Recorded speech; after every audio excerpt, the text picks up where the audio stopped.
what side. We was on the south side. It's harder to think clearly when you don't have access to what you need. Right, I didn't have no access over there because that man over there don't play no games, so I was over there being a studious American citizen. You did the right thing. We could have lost you forever. I know. India? Bollywood. What about Estonia?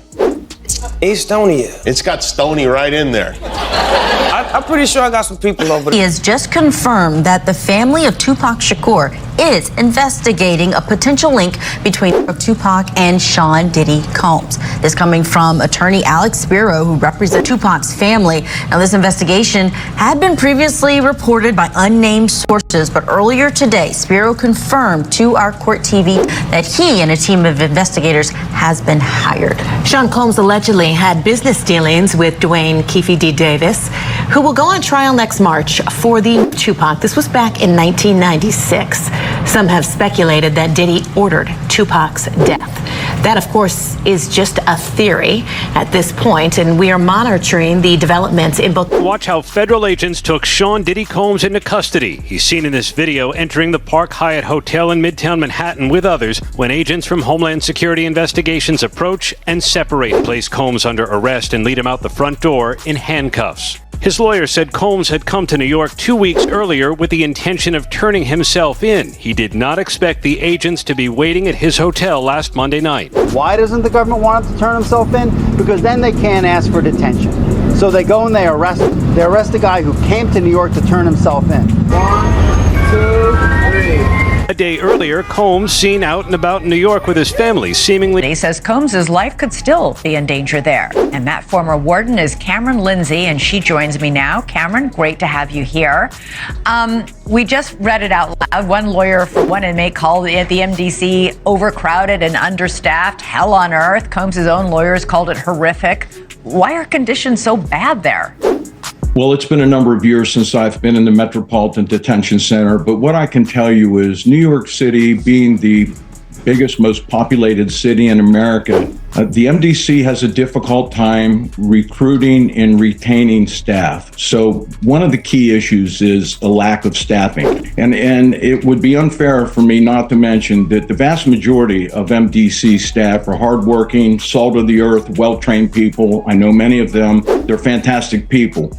Unfortunately, however, there has been a disproportionate element of corruption within the ranks of types of crazy things just because we want to have a good time. You know, whenever you bring up a different element into people's environment, things that broaden people's horizon, people get intimidated. There's a lot of people out there that feel intimidated by it. It ain't nothing but break it down racial barriers, break it down generation barriers. People from all walks of life. Ron Perlman talking to Jay-Z talking to, you know what I'm saying? That really wasn't a secret at all has finally been revealed to the world. The wall of silence has now been broken, and victims are coming forward. Our team has had at this point more than 3,285 individuals contact us, with people claiming to have been victimized by Sean Combs. After vetting, we now represent 120 individuals who intend to bring civil claims in civil court. What are your thoughts on the prospect of a homosexual rapper in the business? Do you believe one will ever be seen? Yes, I think there are homosexual rappers out there. That's not really where the narrative is at today. They haven't quite come out of the closet yet. We're going to be live with you, revealing some shocking information that has the entertainment industry reeling. It's getting very intense, with Diddy being the center of attention this time. The walls appear to be closing in as more and more well-known people come out and divulge shocking information. Snoop Dogg is one of the most recent to drop some major truth bombs, revealing the true nature of what transpired while he lived with Diddy. Being a seasoned musician who has encountered Diddy on several occasions, Snoop Dogg is eager for Diddy to be held responsible at last. Diddy and Snoop have always been viewed as adversaries, and some of the most recent charges against Diddy have turned away even his closest allies. Here's the twist, though. If the rumors about Snoop's knowledge are accurate, the public could soon learn a whole deal more about him than he has ever disclosed. Prior to delving into these disclosures, it is imperative that we examine the origins of the long-standing conflict between Snoop and Diddy. The rivalry dates all the way back to the notorious hip-hop conflict between the East and West Coasts in the 1990s. For those who are unaware, this was a very personal matter that went beyond music. This was a struggle involving pride, culture, and the desire to rule the hip-hop scene. Diddy's Bad Boy Records was booming on the East Coast, home to Tupac Shakur, Lil' Kim, and the notorious B.I.G. Feelings of disdain from each other caused this fight to soon escalate from being about chart dominance to something considerably more harmful. A collision of styles was the main cause of this disagreement. Snoop and the other members of Death Row believed that they represented hip-hop that was centered on the streets. But Diddy and his group were commercializing the genre. This confrontation evolved beyond a business dispute. It was so intimate. Wendy Williams, the well-known radio broadcaster at the time, stoked the fires by circulating rumors about Diddy's personal life. She even went so far as to insinuate that he could be gay and referred to certain rappers as homo thugs, a word that caused a stir in a field where homosexuality was still a very taboo subject. You guys participating in. So, you know they're gonna get you if they can. It's a little crazy how Puffy get booted out the alcohol business and Jimmy Iovine steps in with Andre and Snoopy promoting it. It's never a good look when it comes to culture of hip-hop and for our community, our people. I turn myself in. Sometimes you gotta face the music. That's most of the time. Puffy, I'm gonna give you some real advice. 2 quick things. You gotta make a decision. When you go to prison, either you're gonna be standing up pissing or squatting, sitting down pissing. I advise you to try to take the first one, because you know if you're squatting, pissing on the seat, you know what that means. Oh yeah, by the way, do not do your time going by Brother Love. Brother Love is not a good code name for prison. I'm out. Security guard who said that when you were dating J-Lo, Will Smith and Jada tried to pick her up on a threesome and you were going to beat up Will Smith. Is that true? Yo, this show has gotten crazier since the last time I No, it's all about love, though. That's not true? You really heard that? Nah. What? Yeah, I watched it on the internet. You're telling me I can't believe everything I read? What? I don't know what you're talking about. Jimmy, I thought we was friends. What is this? Diddy Combs is facing dozens of new assault allegations, while the rapper is still in jail after his September 16th arrest on charges of trafficking, racketeering, and transportation to engage in prostitution. 120 people have come forward with new assault allegations. Texas-based attorney Tony Busby, who is representing 120 accusers, told maybe going down on him, and he's back there rolling his eyes, he hiding the mother, and when he put his head down, is one of them white boys sucking on him. Oh. You understand? That has happened. You understand what I'm saying? Then you got these guys who, they go into these Turkish houses. Once you get to that door, you don't go back in there. But you know what they do in them Turkish houses. Well, you can assume what they do for them. To me, I'll share it with the press, and you guys won't be behind the curtain. Did you speak to Mr. Combs? I speak to him all the time, yeah. What's his reaction to everything that's happening? We knew this was coming. I mean, he moved it, as I think some of you guys know. We brought him to New York about 2 weeks ago because we knew this day was going to come, and it's here. Did you expect it to happen last night? Was that planned? No, it's not planned. Certainly, it's not planned by us. I mean, he came here to surrender at a time agreeable to the U.S. Attorney's Office, and then they arrested him last night.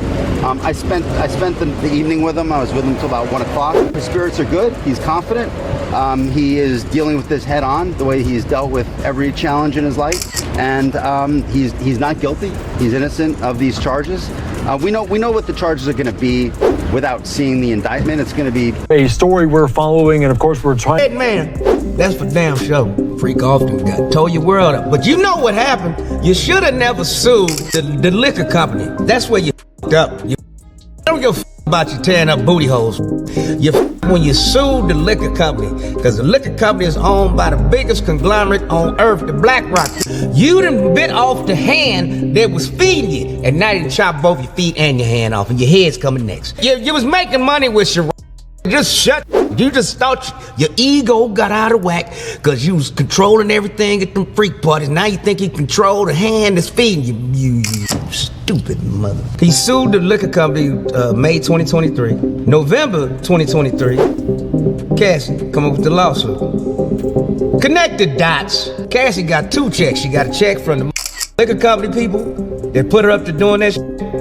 And she got a check from Puffy to try to keep her quiet. When Suge Knight, in his victory speech at the 1995 Source Awards, made a pointed jab at Diddy and urged musicians who didn't want their producers to be in every video to join Death Row, the tension between Bad Boy and Death Row reached a breaking point.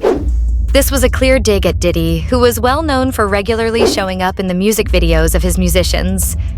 Many West Coast musicians took exception at it, including Snoop, who thought it was invasive and self-serving. Snoop himself fanned the flames at the same event, urging people to support Death Row albums and taking aim at the East Coast, taking the rivalry to new heights. Of course, the events involving Biggie in 1997 and Tupac in 1996 were the pinnacle of tragedy in this conflict. Tupac was a key player in this conflict and had grown to be Snoop's close buddy and collaborator. Snoop became much more hateful of Diddy as a result of his event. Over the years, Snoop has even suggested that Diddy could have played a role in Tupac's demise, even if there isn't any hard proof to back this up. Nevertheless, it says a lot about the resentment that has grown between them over time.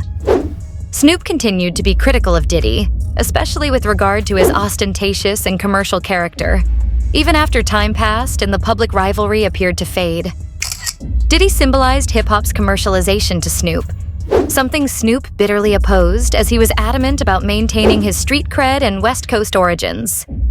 Since Snoop valued authenticity above everything else in the culture, he viewed Diddy as a representation of all that was wrong with the music business. In the present day, some are speculating that Snoop Dogg may be getting ready to unleash some bombshells of his own, because Diddy is currently in significant legal difficulties. Rumors that devastating evidence may soon surface are fueled by the mention of encrypted data, underground chambers, and secret tunnels inside Diddy's house. Insiders assert that Snoop has always harbored a deep-seated contempt for Diddy, even if the two look to be pals on the outside. Snoop believes that people who do wrongdoing should suffer the repercussions. Snoop's own personal development is what makes this situation so intriguing. He's not the Snoop of the Death Row days anymore. Renamed a man ever used. Sean Combs, aka Puff Daddy, aka P. Diddy, aka Diddy, aka PD, aka Love. I would just like to note here that I do not remember the PD era. That is number one.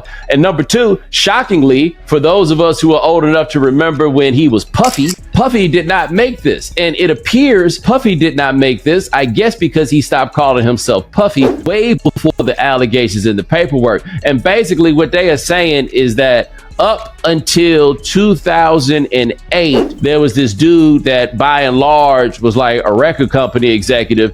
And in 2008, he turned into Mr. Hand. Who's the person that's number one on that invitation list? Leonardo DiCaprio. And I can get on that list, yes, right? Without a doubt.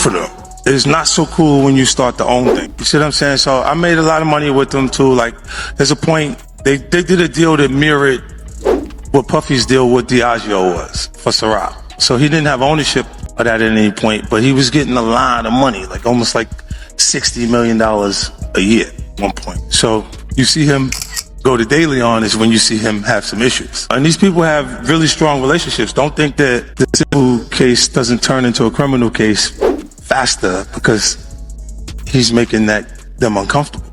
That's a big part of it. The spirits business it's not governed. You got a discus board that they created, right? If you got two companies that are $3 billion a year, and Beam Centauria and Diageo, the distribution level it's very hard for you to get things to a point where you can do the numbers. Right. They incentivize the sales force by giving them box bonuses. And then when you sell a product, you get the bonuses off the boxes that's there. But you make that no matter. All these trips that Kim and I aren't invited on. You wouldn't pick up for the weekend and leave your kids? You don't have help on the weekends. I'm not saying I want to go. Oh, dis.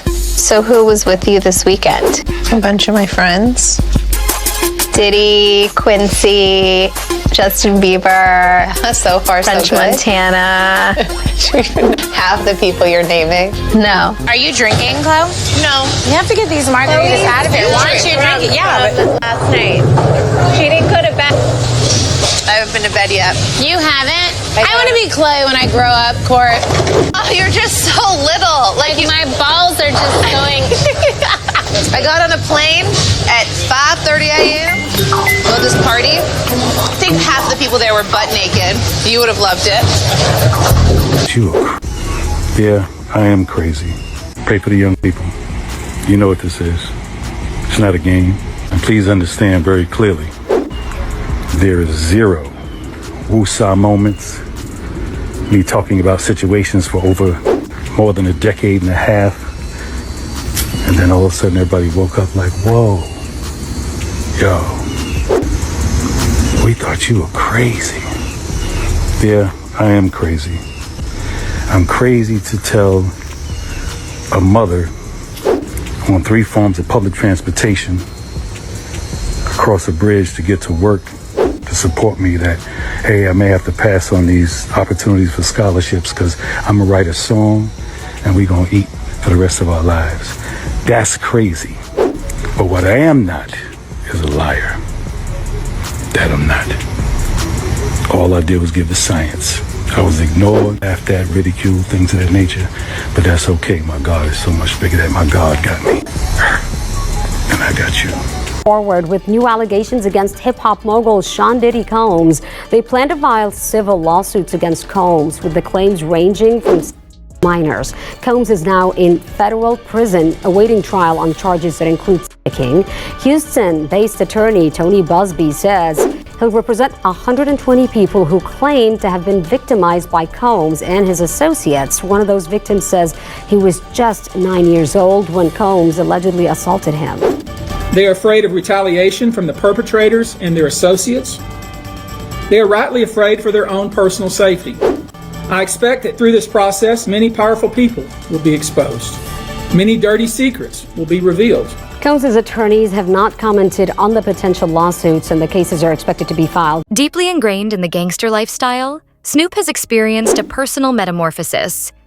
He was even accused of being an accessory to an incident at one point, but he was cleared. Since then, Snoop's views have changed dramatically. He now speaks candidly about loving others, respecting women, and putting an end to violence. His art has also changed to reflect this more peaceful mindset, as seen by his support of the prevention of gun violence, particularly through the song No Guns Allowed, which he co-wrote with his daughter. Meanwhile, reports about Diddy's troubling and unlawful behavior seem to be spreading around him, and his world appears to be falling apart at an alarming rate. His extravagant lifestyle, which was based on riches, power, and indulgence, is beginning to crumble in the face of these charges. The most startling of these occurred in November 2023 when Cassie Ventura, his ex-girlfriend, filed a lawsuit against him, charging him with years of abuse that included forced drug usage, physical assault, and coercive control. She presented a terrible image of a controlling and fear-based relationship. Not to be outdone by Cassie, producer Rodney Lil Rod Jones filed a lawsuit against Diddy in February 2024, claiming a year-long campaign of sexual harassment. In his case, a number of well-known business people were mentioned, including Diddy's own son and executives at Universal Music Group, raising the possibility of far more widespread collusion. It's getting harder and harder for him to hide behind his public persona since his unpredictable behavior, especially while under the influence, has been a significant red flag for years. Many former associates, including some of the artists who formerly worked with him, have voiced uneasiness at being in his presence. One especially unnerving instance occurred when Diddy called another man "daddy" in a sexual manner during an interview on the podcast Drink Champs. 100 victims. More than 24 of those future plaintiffs how does that even make sense? 100 victims. This is just one phase of the allegations and stuff. Like, on top of that, he had allegations prior. Oh my God, bro. Oh my God. Diddy Combs on behalf of more than 100 victims. More than 24 of those future plaintiffs say they were just kids when Combs allegedly assaulted them. Hey, Kev, when you hosted for Diddy, did he catch any baby oil? When I hosted for Diddy? Yeah. Nah? Wrong person, wrong question. What's your question? Do you think he's safe in jail? Wrong person, wrong question. Folks, you're not going to believe this, but there is, in fact, a Diddy and Michael Jackson connection. Yes, the lawsuit that we have been covering and following. So much being revealed, you're not going to believe that somehow it is connected to Michael Jackson and his death. And I gotta be honest, I'm kind of terrified. I think this is gonna be the last day that I cover it because we're getting close to something that is very dangerous. All right, so I wasn't kidding at the top, guys. I am probably not going to cover this anymore because it is definitely getting a bit terrifying. Obviously, we covered this. If you haven't seen it, go back and watch. I believe it was Monday's episode. But yes, the Diddy lawsuit is absolutely crazy. Stop. What if I told you guys that it is about to get even crazier, that there is directly a link to Michael Jackson's death? I want to be clear that when everything was going on with Michael Jackson, the lawsuits, his death, I thought that we were in full conspiracy theory territory when people were saying that Michael Jackson was killed. Tons of people knew about, from car bombs to assaults to crimes. It's like P. Diddy was going for some kind of high score, trying to catch every possible crime like a Pokemon. He has terrorized the music industry for decades and ruined so many lives. In recent times, the evidence against him to support all of the allegations that have existed for decades has been overwhelming and led to a large investigation against P. Diddy. And now it looks like we're reaching the climactic finale with him being arrested. When this story broke last night, the indictment was sealed. They won't even give me a permit for the parties, man. They don't want me to throw the parties no more. But we ain't gonna stop. We're gonna keep on having fun, bringing people together from all walks of life. You're gonna hear about my parties. They're gonna be shutting them down. They're gonna probably be arresting me, doing all. More and more information about here on Live Now from Fox as Diddy's home in Los Angeles has been raided by Homeland Security. Of course, we're learning more information. I do want to take you back out here before we get out to our Fox 11 team in their coverage, because some of this video is very dramatic and we don't know a ton of information right now about this here on Live Now from Fox. Of course, breaking news of this, as you can see, potentially law enforcement officials and other officials just outside of a gate, this on a street near the Beverly Hills area. Of course, we're following it very closely on Live Now from Fox. And of course, we were watching this. We didn't know exactly what we were seeing at the time. So this is just a little bit ago as you can see a crowbar to get through this gate initially as well. The long guns. Combs is locked up in a federal jail that has been plagued by harsh conditions and violence. The Metropolitan Detention Center in Brooklyn has seen multiple deaths in recent years. An inmate was stabbed to death in July, and several others have died by. It's these reasons, among others, that Combs' lawyers are fighting to get him out of there. They want him released on bail rather than being kept in jail while he awaits trial and charges. Combs is just the latest high-profile defendant to be locked up at MDC Brooklyn. Before him, there were R. Kelly, Elaine Maxwell, and crypto scammer Sam Bankman-Fried. During the chat, rapper Fabulous became plainly unhappy with the route things were going. Gene transaction. The surprising revelation that Diddy once claimed, "If I can make a man do that, I can make people do anything for money," was also made public by his former bodyguard. This suggests Diddy's fixation with control and power, which drives others around him to do anything he wants. Snoop Dogg has also talked about Diddy's infamous parties, where it is said that strange and improper behavior has been occurring for years. The actual question that raises eyebrows is the rumor that Diddy uses these parties to live out his darkest desires, frequently breaking limits with no regard for confidentiality. These gatherings are infamous for their excess, unlimited wine, drugs, and severe dress standards. Many in the business assert that because of his actions, other rappers are too afraid to attend his gatherings, and Diddy continues to project a public image of him as a womanizer. Those who have been in the background claim that his private life reveals a different narrative, stoking the flames. Rumors regarding Diddy's connections to music executive Andre Harrell and his ties with guys in the business have been around for a while. Years have passed since the guy who started his career, raising questions about whether their connection went beyond just business. Given the numerous peculiar dynamics surrounding Diddy's relationships, both personal and professional, these whispers have gathered traction. The most sinister of these rumors may concern Kim Porter Diddy's ex-wife, who died inexplicably. While Diddy's life appears to be falling apart around him, Snoop Dogg's story has taken a different turn. He has used his platform to speak out against gun violence and promote a more positive message. With the entertainment world watching, many are curious as to what Snoop will say next, especially as more dark secrets about Diddy's life and career come to light. Some speculate that Porter had incriminating video footage of Diddy's parties, and that her death was no accident. If these tapes were ever made public, they could destroy Diddy's empire and reveal a very unsettling aspect of the entertainment industry. What do you think will happen next? Share your thoughts in the comments below. Stay tuned as we continue to explore the stories that shape our favorite artists and the music we love. Until next time, keep the conversation going and stay curious.